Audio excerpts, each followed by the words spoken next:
Hello friends, welcome back to Janasamaya YouTube channel. ಗೃಹಲಕ್ಷ್ಮಿಯರಿಗೆ ಒಂದು ಭರ್ಜರಿ ಗುಡ್ ನ್ಯೂಸ್. ಗೃಹಲಕ್ಷ್ಮಿ ಯೋಜನೆ ಕುರಿತಾಗಿ ವಿಡಿಯೋ ಮಾಡಿ ಅಂದರೆ ಒಂದು ರೀಲ್ಸ್ ಮಾಡಿ ಅಪ್ಲೋಡ್ ಮಾಡೋದ್ರ ಮುಖಾಂತರ ನೀವು ಬಹುಮಾನ ಗೆಲ್ಲೋ ಅವಕಾಶನ ನಮ್ಮ ಮಹಿಳಾ ಮತ್ತು ಮಕ್ಕಳ ಕಲ್ಯಾಣ ಇಲಾಖೆಯ ಸಚಿವೆಯಾದಂತಹ ಲಕ್ಷ್ಮಿ ಹೆಬ್ಬಾಳ್ಕರ್ ಮೇಡಮ್ ಅವರು ತಿಳಿಸಿದ್ದಾರೆ. ಹಾಗಿದ್ರೆ ಯಾವ ರೀತಿ ರೀಲ್ಸ್ ಮಾಡಬೇಕು, ಏನು ಮಾಡಬೇಕು, ಇದು ಎಲ್ರಿಗೂ ಅನ್ವಯಿಸುತ್ತಾ ಕಂಪ್ಲೀಟ್ ಇನ್ಫಾರ್ಮೇಷನ್ ಈ ವಿಡಿಯೋದಲ್ಲಿ ಸಿಗುತ್ತೆ. ನೀವೇನಾದರೂ ಮೊದಲನೇ ಬಾರಿ ನನ್ನ ಚಾನಲ್ ನೋಡ್ತಿದ್ದು ಇಲ್ಲಿವರೆಗೂ ಸಬ್ಸ್ಕ್ರೈಬ್ ಮಾಡ್ಕೊಂಡಿಲ್ಲ ಅಂದರೆ ಮಿಸ್ ಮಾಡದೆ ಸಬ್ಸ್ಕ್ರೈಬ್ ಮಾಡ್ಕೊಳ್ಳಿ. ನಿಮಗೆಲ್ಲ ಗೊತ್ತಾಯಿದೆ ಗೃಹಲಕ್ಷ್ಮಿ ಯೋಜನೆ ಬಗ್ಗೆ. ಮನೆಯ ಪ್ರತಿ ಯಜಮಾನಿಗೆ ಪ್ರತಿ ತಿಂಗಳು 2,000 ರೂಪಾಯಿ ಹಣನ ಕೊಡ್ತೀವಿ ಅಂತ ಹೇಳಿದ್ದು. ಅಂದರೆ ರೇಷನ್ ಕಾರ್ಡ್ ಇತ್ತು ಅಂದರೆ ಆ ರೇಷನ್ ಕಾರ್ಡಲ್ಲಿ ಮುಖ್ಯಸ್ಥ ಯಾರು ಇರ್ತಾರೆ ಅವರಿಗೆ 2,000 ರೂಪಾಯಿ ಹಣನ ಕೊಡೋದು. ಈಗಾಗಲೇ 12, 13ನೇ ಕಂತಿನವರೆಗೂ ಹಣ ಜಮೆ ಆಗೋದಕ್ಕೆ ಸ್ಟಾರ್ಟ್ ಆಗಿದೆ. ಕನಿಷ್ಠ ಅಂತೂ 10 ಕಂತಿನ ಹಣ ನಿಮಗೆ ಕರೆಕ್ಟಾಗಿ ಬಂದಿರುತ್ತೆ. 11ನೇ ಕಂತಿನ ಹಣ 80,000 ಮಹಿಳೆಯರಿಗೆ ಇನ್ನೂ ತಡ ಆಗಿದೆ ಅಂತ ನಮ್ಮ ಲಕ್ಷ್ಮಿ ಹೆಬ್ಬಾಳ್ಕರ್ ಮೇಡಮ್ ಅವರೇ ಒಪ್ಕೊಂಡಿದ್ದಾರೆ. 12, 13 ಕೆಲವರಿಗೆ ಸ್ಟಾರ್ಟ್ ಆಗಿದೆ ಅಂತಾರೆ, ಕೆಲವರು ಇನ್ನೂ ಸ್ಟಾರ್ಟ್ ಆಗಿಲ್ಲ ಅಂತಾರೆ. ಸೊ ಕನಿಷ್ಠ 10 ಕಂತಂತೂ ಕಂಪ್ಲೀಟ್ ಆಗಿದೆ ಅಲ್ವಾ. ಇನ್ನು ಗೃಹಲಕ್ಷ್ಮಿ ಯೋಜನೆ ಜಾರಿಗೆ ಬಂದು ಆಗಸ್ಟ್ 31ಗೆ 1 ವರ್ಷ ಕಂಪ್ಲೀಟ್ ಆಗಿದೆಯಂತೆ. 1 ವರ್ಷ ಕಂಪ್ಲೀಟ್ ಆಗಿರೋ ಖುಷಿಗೆ ಲಕ್ಷ್ಮಿ ಹೆಬ್ಬಾಳ್ಕರ್ ಮೇಡಮ್ ಅವರು ಒಂದು ಹೊಸ ಘೋಷಣೆ ಮಾಡಿದ್ದಾರೆ.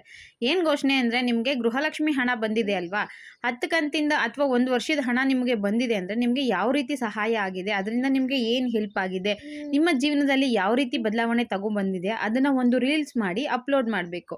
ಅದನ್ನು ನೀವು ಯೂಟ್ಯೂಬಲ್ಲೇ ಆಗಿರಬಹುದು, ಫೇಸ್ಬುಕ್ಕಲ್ಲಿ ಆಗಿರಬಹುದು, ಇನ್ಸ್ಟಾಗ್ರಾಮ್ ಯಾವ ವಿಡಿಯೋಗೆ ಅತಿ ಹೆಚ್ಚು ವ್ಯೂಸ್ ಬರುತ್ತೋ, ಅಂದರೆ ನಿಮ್ಮ ವಿಡಿಯೋನ ಅತಿ ಹೆಚ್ಚು ಜನ ನೋಡಿದ್ರು ಅಂದರೆ, ಬೇರೆಯವರೆಲ್ಲ ವಿಡಿಯೋ ಹಾಕಿರ್ತಾರೆ, ಅವ್ರ ವಿಡಿಯೋಗಿಂತ ಜಾಸ್ತಿ ಜನ ನಿಮ್ಮ ವಿಡಿಯೋ ನೋಡಿದ್ರು ಅಂದರೆ ನಿಮಗೆ ಬಹುಮಾನ ಸಿಗುತ್ತೆ.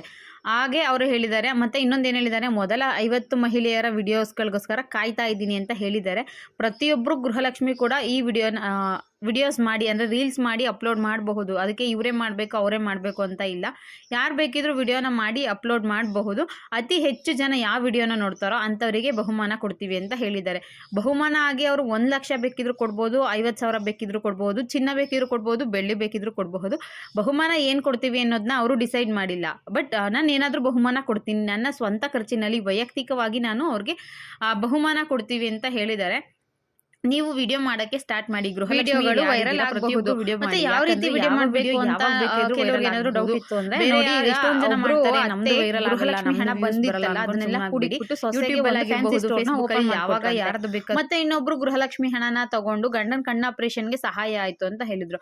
ಮತ್ತೆ ನಿಮ್ಗೆ ಯಾವ ರೀತಿ ಹೆಲ್ಪ್ ಆಯ್ತು, ನಿಮ್ಮ ಮನೆ ಖರ್ಚಿಗೆ ಹೆಲ್ಪ್ ಆಯ್ತಾ, ಅಥವಾ ನಿಮ್ಮ ಮಕ್ಕಳಿಗೆ ಒಳ್ಳೆ ಎಜುಕೇಶನ್ ಕೊಡ್ಸೋದಕ್ಕೆ ಆಯ್ತಾ, ಅಥವಾ ನಿಮ್ಮ ಮೆಡಿಸಿನ್ಗಳಿಗೆ ಹುಷಾರಿರಲಿಲ್ಲ ನಾನು ಮೆಡಿಸಿನ್ ತಗೊಂಡೆ, ಅಥವಾ ಬೇರೆ ಯಾವ ರೀತಿ ನಿಮಗೆ ಸಹಾಯ ಆಯ್ತು ಅನ್ನೋದನ್ನ ನೀವು ಒಂದು ನಿಮಿಷದ್ದು ಒಂದು 50 ಸೆಕೆಂಡ್ 30 ಸೆಕೆಂಡ್ ರೀಲ್ಸ್ ಮಾಡಿ ಅಪ್ಲೋಡ್ ಮಾಡಬೇಕು. ಅಷ್ಟೇ ಸಿಂಪಲ್ ಆಗಿದೆ. ನಿಮ್ಗೆ ಏನಾಗಿದೆ ಅದನ್ನ, ನಿಮ್ಗೆ ಏನಾದ್ರು ಬಳೆ ಸ್ಟೋರ್ ಇತ್ತು ಅಂದ್ರೆ ಅದನ್ನ ಪ್ರೂಫ್ ಸಮೇತ, ಫ್ಯಾನ್ಸಿ ಸ್ಟೋರ್ ಇಟ್ಕೊಂಡಿದ್ದೀನಿ ನೋಡಿ ಅಂತ ಅದನ್ನ ಒಂದು ವಿಡಿಯೋ ಮಾಡಿ ಅಪ್ಲೋಡ್ ಮಾಡಬಹುದು.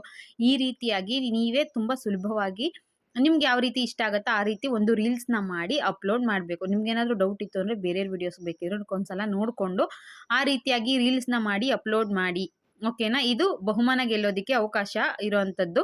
ಮತ್ತು ಇದು ಏನು ಬಹುಮಾನ ಕೊಡ್ತೀವಿ ಅಂತ ಲಕ್ಷ್ಮಿ ಹೆಬ್ಬಾಳ್ಕರ್ ಮೇಡಮು ಇಲ್ಲಿವರೆಗೂ ಸ್ವತಃ ಅವರೇ ಏನು ಹೇಳಿಲ್ಲ. ಬಹುಮಾನ ಕೊಡ್ತೀನಿ ವೈಯಕ್ತಿಕವಾಗಿ ಅಂತ ಮಾತ್ರ ಹೇಳಿದ್ದಾರೆ. ಇದಿಷ್ಟು ಗೃಹಲಕ್ಷ್ಮಿ ಬಹುಮಾನ ಗೆಲ್ಲುವಂಥ ಒಂದು ಅವಕಾಶದ ಬಗ್ಗೆ ಮಾಹಿತಿಯಾಗಿತ್ತು. ಇನ್ನು ರೀಲ್ಸ್ ಮಾಡಿ ಅಪ್ಲೋಡ್ ಮಾಡೋದಕ್ಕೆ ಸೆಪ್ಟೆಂಬರ್ 1ನೇ ತಾರೀಕಿಂದ ಸೆಪ್ಟೆಂಬರ್ 30ನೇ ತಾರೀಕುವರೆಗೂ ನಿಮಗೆ ಟೈಮ್ ಇರುತ್ತೆ. ಯಾರು ಬೇಕಾದರೂ ಗೃಹಲಕ್ಷ್ಮಿಯರು ವಿಡಿಯೋಸ್ ಮಾಡಿ ಅಪ್ಲೋಡ್ ಮಾಡಬಹುದು. ಇನ್ನು ಗ್ಯಾರಂಟಿ ಯೋಜನೆ ಗೃಹಲಕ್ಷ್ಮಿ ಜಾರಿಗೆ ಬಂದು 1 ವರ್ಷ ಕಂಪ್ಲೀಟ್ ಆಯಿತು ಅಲ್ವಾ. ಅದ್ರ ಜೊತೆ ಒಂದು ಇಂಪಾರ್ಟೆಂಟ್ ಇನ್ಫಾರ್ಮೇಶನ್ ಏನಪ್ಪಾ ಅಂದರೆ, 1 ವರ್ಷಕ್ಕೆ ಸುಮಾರು 25,000 ಕೋಟಿ ಹಣ ಖರ್ಚಾಗಿದೆಯಂತೆ ಗೃಹಲಕ್ಷ್ಮಿಗೆ. ಪ್ರತಿ ತಿಂಗಳು 2,000 ರೂಪಾಯಿ ಹಾಕೋದಕ್ಕೆ ಪ್ರತಿ ತಿಂಗಳಿಗೆ 2,500 ರೂಪಾಯಿ ಕೋಟಿ ಖರ್ಚಾಗುತ್ತೆ. 1 ವರ್ಷಕ್ಕೆ 25,000 ಕೋಟಿ ಹಣ ಖರ್ಚಾಗಿದೆ ಅಂತ ನಮ್ಮ ಮಹಿಳಾ ಮತ್ತು ಮಕ್ಕಳ ಕಲ್ಯಾಣ ಇಲಾಖೆ ಸಚಿವೆಯಾದಂತಹ ಲಕ್ಷ್ಮಿ ಹೆಬ್ಬಾಳ್ಕರ್ ಮೇಡಮ್ ಮೊನ್ನೆ ತಿಳಿಸಿದ್ರು. ಇದಿಷ್ಟು ಗೃಹಲಕ್ಷ್ಮಿ ಬಗ್ಗೆ ಮಾಹಿತಿ ಆಗಿತ್ತು. ರೀಲ್ಸ್ ಮಾಡೋದ್ರ ಬಗ್ಗೆ, ರೀಲ್ಸ್ ಮಾಡಿ ಅಪ್ಲೋಡ್ ಮಾಡೋದು ಹೇಗೆ ಅನ್ನೋದೆಲ್ಲ ನಿಮಗೆ ಅರ್ಥ ಆಗಿರಬಹುದು ಅನ್ಕೊಂತೀನಿ. ವಿಡಿಯೋ ಇಷ್ಟ ಆಗಿತ್ತು ಅಂದ್ರೆ ಒಂದು ಲೈಕ್ ಮಾಡಿ, ಶೇರ್ ಮಾಡಿ, ಮಿಸ್ ಮಾಡದೆ ಸಬ್ಸ್ಕ್ರೈಬ್ ಮಾಡ್ಕೊಳ್ಳಿ. Thank you for watching friends.